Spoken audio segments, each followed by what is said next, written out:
May I come in, sir? Good afternoon, sir. Good afternoon. Hey, sir. Yes, Sheetal, Yes, sir. अपने education qualification history बताइए तो। Sir, I have done my graduation in physics honors from Miranda House University of Delhi, and then I have pursued Bachelor of Education from MDU Rohtak, and then I'm currently working as a clerk in the Defense Accounts Department since almost 2 years. आप हरियाणा से हैं? जी sir. Haryana में राज्यपाल कौन है इस समय? Sir Bandaru Dattatreya ji. Haryana में किस जिले से? Sir Jhajjar district Bahadurgarh. झज्जर बहुत प्रसिद्ध रहा है इधर एक दशक में। जी. बहुत ज़्यादा खबरों में लोकप्रिय रहता है वो, अलोकप्रिय खबरों में बहुत लोकप्रिय रहा है। ठीक है, झज्जर के क्या कारण है कि झज्जर की बहुत चर्चा होती है? सर एक तो वहाँ पे जो बर्थ के दौरान जो सेक्स रेशियो होता है वो काफ़ी कम रहा है कुछ टाइम से. अभी काफ़ी सुधार किया गया है, लेकिन शुरुआत से वह बहुत गलत तरीके से फेमस रहा है इस चीज़ के लिए. उसका जो सेक्स रेशियो था वो 800 के करीब चला गया था, लेकिन अभी 900 से ऊपर वो जा चुका है. काफ़ी तरक्की उसने करी है. वहाँ पे लड़कियों को एक निचले स्तर से देखा जाता था कि वो, और उनके होने के बाद भी उनकी काफ़ी मृत्यु, उनके मर्डर की घटनाएं ऐसी सामने को मिलती हैं. लेकिन अभी समय बदल रहा है. तो और उसके अलावा सर हमारी सोसाइटी जो है वो काफ़ी पेट्रियार्कल है. सर मैं इतना ही याद कर पा रही हूँ. आप मिरांडा हाउस से पढ़ी हैं? जी सर. दिल्ली विश्वविद्यालय से आपका रिश्ता है। मिरांडा हाउस को मिरांडा हाउस क्यों कहते हैं? सर मिरांडा का जो नाम है वो मॉरिस ने उसका उद्घाटन किया था, और उसका नाम शेक्सपियर सर का एक प्ले था टेम्पेस्ट. उस टेम्पेस्ट के कैरेक्टर मिरांडा हैं, जो कि एक परफेक्ट एग्जाम्पल थी कि एक लेडी, एक एम्पावर्ड वुमेन को कैसा होना चाहिए. तो वहीं से इंस्पायर्ड मिरांडा नाम लिया गया था. अच्छा, मिरांडा कब बना? सर 7 मार्च 1948 को इसको स्थापित किया गया था. 48 को। जी. गवर्नमेंट ऑफ इंडिया के वुमेन एम्पावरमेंट को लेकर कौन-कौन सी स्कीम्स हैं? इस पे जरा। सर सबसे पहले बेटी बचाओ बेटी पढ़ाओ अभियान है, जिसमें ओवरऑल इम्प्रूवमेंट पे ध्यान दिया जाता है. उनके बर्थ से लेके उनका एजुकेशन, उनकी हेल्थ एम्पावरमेंट पर ध्यान देना. स्टेट्स को फंडिंग प्रोवाइड करी जाती है. उसके अलावा प्रधानमंत्री मातृ वंदना योजना है, जो कि जो महिलाएं काम करती हैं, जो वर्क फोर्स में हैं, उसके कारण जब उनको प्रेगनेंसी के कारण उनको सैलरी नहीं मिलती है तो 5,000 रुपये तक का उनको कैश में दिया जाता है. उसके अलावा सर जो राशन कार्ड्स होते हैं वो महिलाओं के नाम पर होते हैं, क्योंकि वही घर की मुखिया होती हैं एक तरीके से. तो ये भी उनको एम्पावर करने का एक तरीका है. फिर सर काफ़ी जगह वुमेन की एजुकेशन के लिए काफ़ी हायर एजुकेशन पे काफ़ी ध्यान दिया जा रहा है. छोटी जो बच्चियां हैं उनके लिए भी गवर्नमेंट ऑफ इंडिया ने कुछ प्लान स्टार्ट किए हैं, सुकन्या समृद्धि योजना जैसे। जी सर. उसके विषय में बताएंगे? सर उसमें सरकार की कुछ कंट्रीब्यूशन सरकार का होता है, कुछ उस कन्या के पेरेंट्स का होता है.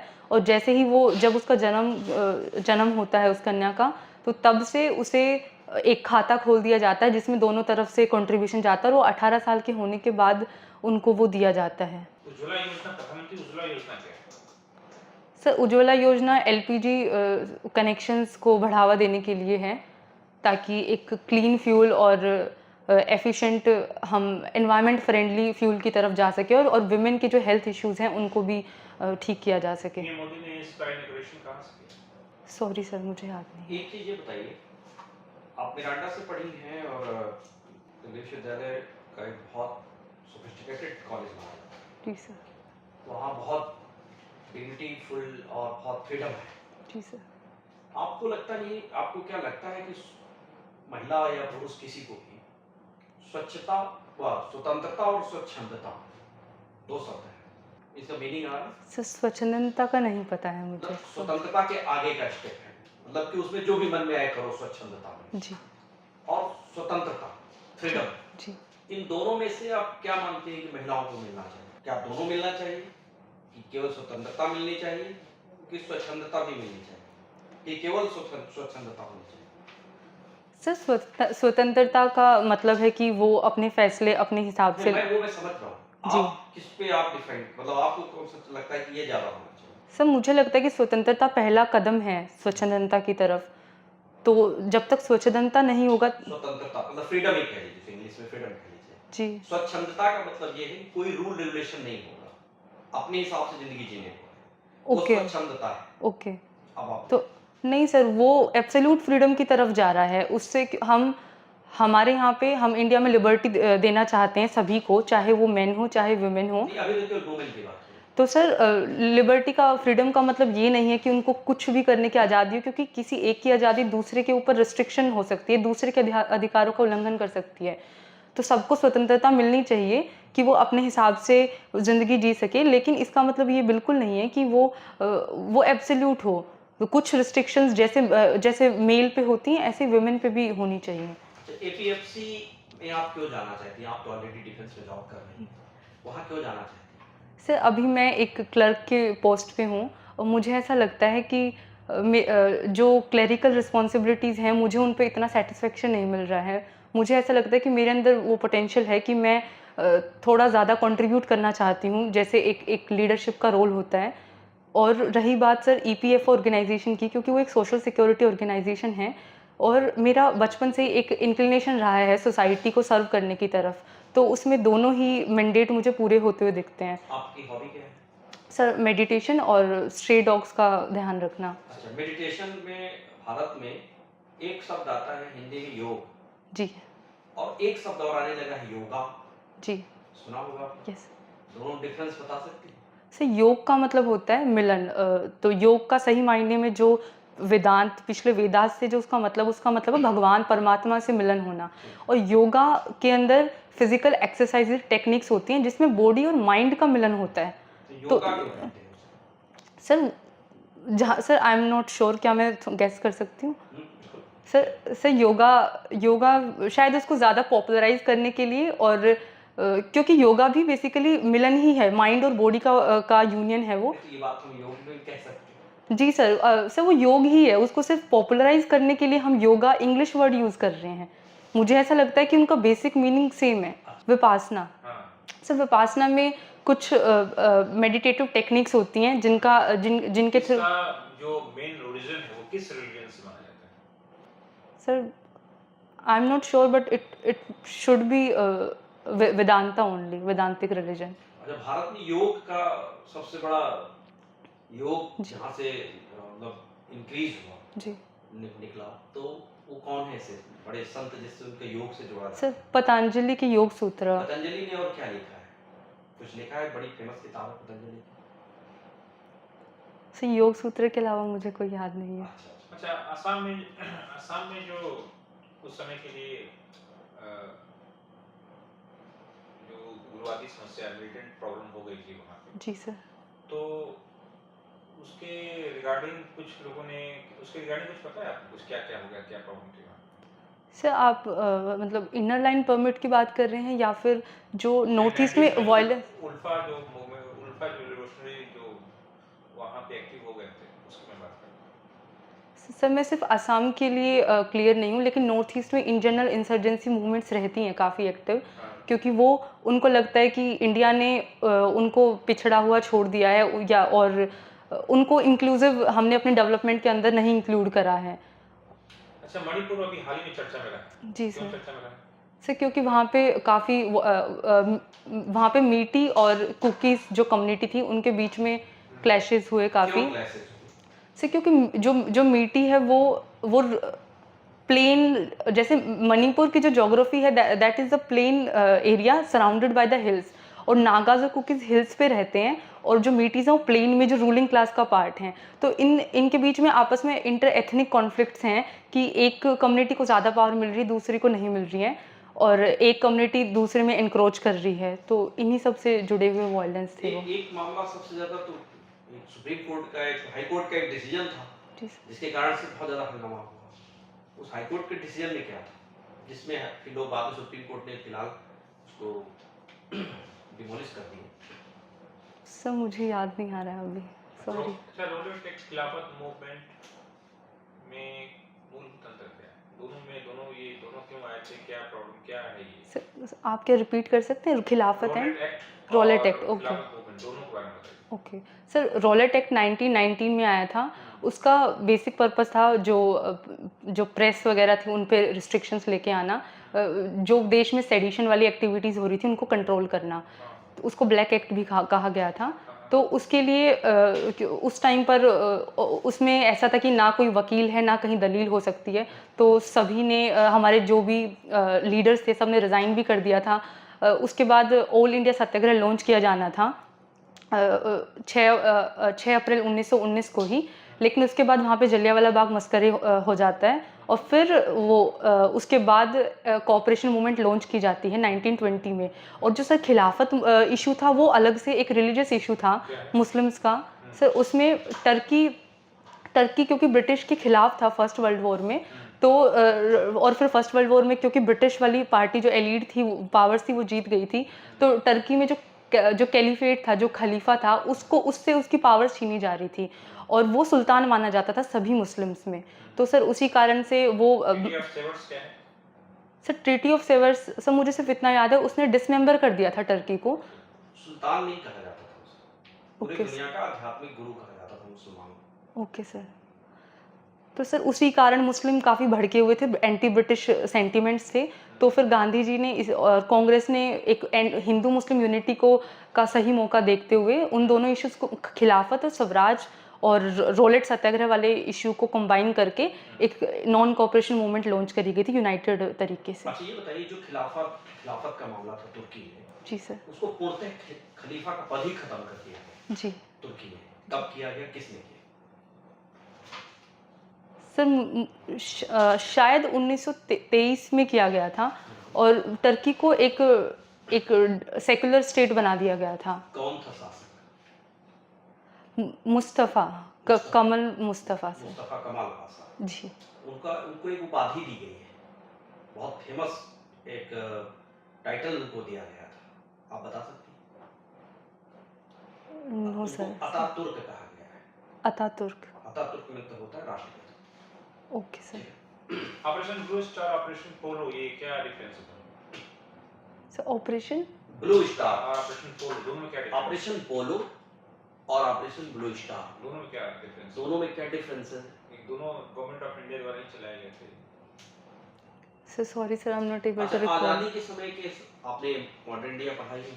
जी सर। मॉडर्न इंडिया में मैं पूछना चाहता हूँ आपसे कि आज़ादी के समय के फ्रीडम फाइटर के दौर के 5 बड़े महान व्यक्ति या 5 बड़े व्यक्तित्व जिनसे आप बहुत इंस्पायर हुई हैं, उनको आप नाम बता सकती हैं, जिनको आप बार बार पढ़ना भी चाहती हैं, उनके बारे में जानना चाहती हैं? सर पहले महात्मा गांधी जी, ठीक वो है, उनकी इंटीग्रिटी के लिए जाने जाते थे कि ठीक जो है, जैसे वो सोचते थे जैसे वो करते थे वो सब सेम होता था। ठीक है, और सर भगत सिंह ठीक है, जी वो काफ़ी रेवोल्यूशनरी अपने उनके बहुत इक्वलिस्टिक आइडियाज़ थे कि उनको सिर्फ फ्रीडम नहीं चाहिए थी पर exploitation of man by man उनको ख़त्म करना था कि ठीक कोई भी एक्सप्लॉइटेशन ना हो।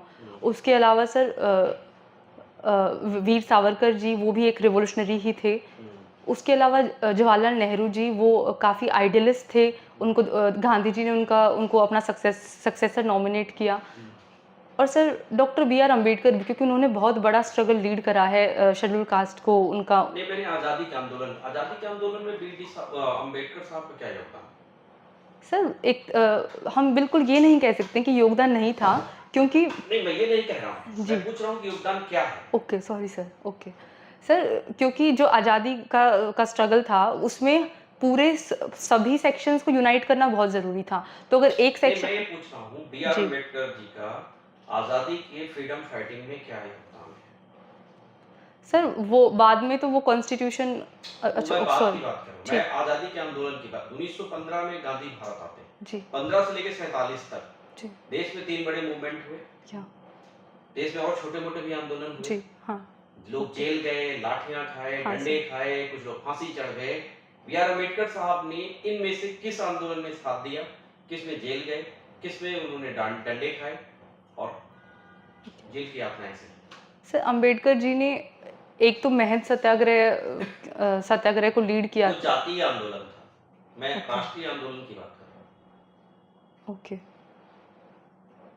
सर अभी मैं सिर्फ इतना सिर्फ एक ही चीज़ जानती हूँ कि जो पूना पैक्ट हुआ था, जो पूना पैक्ट तो वो मैकडोनाल्ड जो ब्रिटिश हुकूमत ने जी सब वो ले आई थी, क्या बोलते हैं, कम्युनल अवार्ड जो दिया कम्युनल था। अवार्ड के उपलक्ष्य में गांधी जी स्पीच हुआ था। जी मैं फ्रीडम फाइटिंग में योगदान के बारे में पूछ रहा हूँ। सर मैं उनका मूवमेंट्स को लेके एग्जैक्टली श्योर नहीं, क्योंकि जब साइमन कमीशन की भी जब डेमोन्स्ट्रेशंस हो रही थी एंटी साइमन कमीशन, तब वो बॉम्बे गवर्नमेंट की तरफ से उन्होंने वेलकम किया था साइमन कमीशन को, तो मैं श्योर नहीं हूँ कि उन्होंने चलिए, अच्छा, एग्जैक्टली। एक सवाल और बताइए, भारत छोड़ो आंदोलन कब? सर 1942।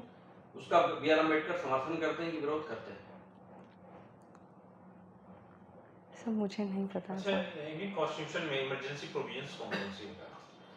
सर आर्टिकल 352, 356, 360, जहाँ पे एक नेशनल लेवल पे इमरजेंसी है, सिंपल प्रोक्लेमेशन ऑफ इमरजेंसी जिसको हम बोलते हैं, और एक प्रेसिडेंट्स रूल है, और तीसरा फाइनेंशियल इमरजेंसी है।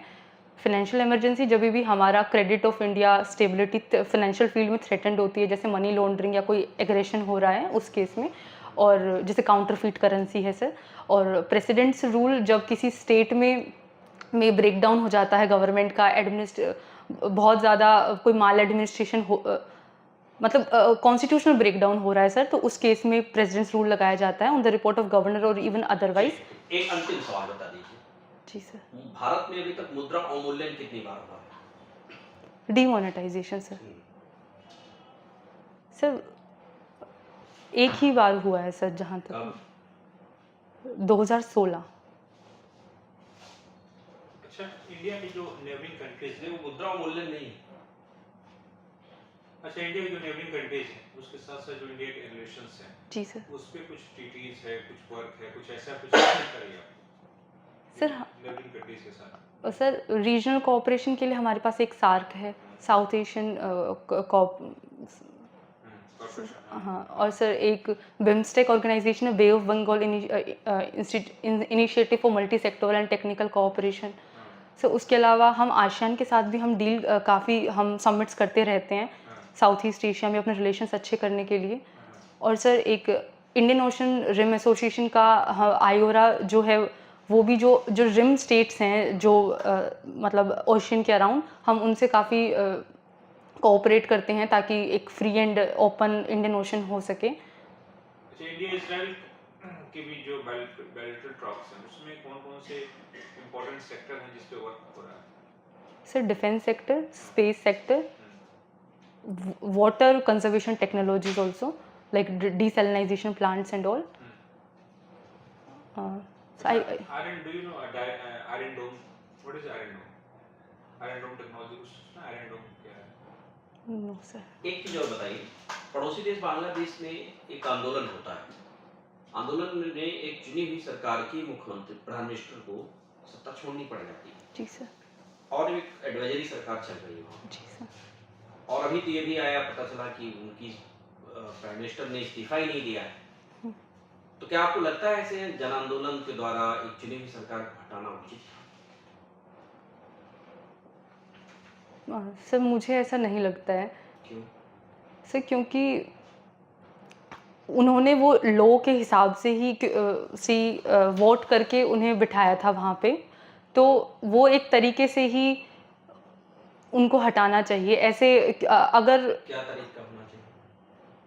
सर उन्हें मतलब लोग को फॉलो करना चाहिए, और मतलब ऐसे वायलेंस करके ज़बरदस्ती किसी को अपने देश के प्रधानमंत्री को हटा देना, सर वो प्रोटेस्ट कर सकते हैं पीसफुली ताकि गवर्नमेंट उनकी मांग सुने, लेकिन हटाना सही नहीं है सर। और वो उसके बाद भी अगर वो नहीं सुनती हैं तो उनके पास कोर्ट्स होते हैं सर जाने के लिए, वो अपने ग्रेवेंसेस को लेके कोर्ट्स में जा सकते हैं, और उसके बाद उनको वेट करना चाहिए ताकि अगली बार सरकार जो आए वो दूसरी सरकार को मौका दे। अच्छा, फंडामेंटल राइट और डायरेक्टिव ऑफ प्रिंसिपल्स में कुछ डिफरेंसेस बता दें। Sir fundamental rights are in the part 3.